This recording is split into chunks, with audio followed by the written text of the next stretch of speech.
2096 వచ్చింది. ఇంకొక 4 rupees add చేస్తే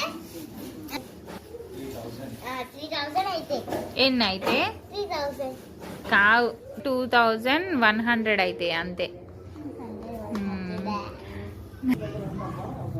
ఇప్పుడు వీటినితో కొనేది ఏం లేదు కాబట్టి మళ్ళీ ఎప్పట్లాగానే అలానే పెట్టేసి. మరి ఈ కాయిన్స్ అన్ని ఎట్లయితే అట్లనే వేసుకున్నాము,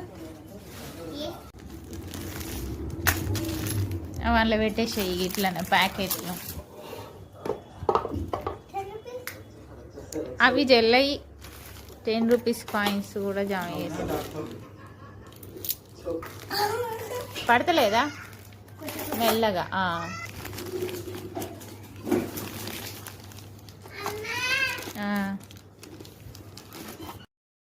ప్లీజ్ లైక్ షేర్.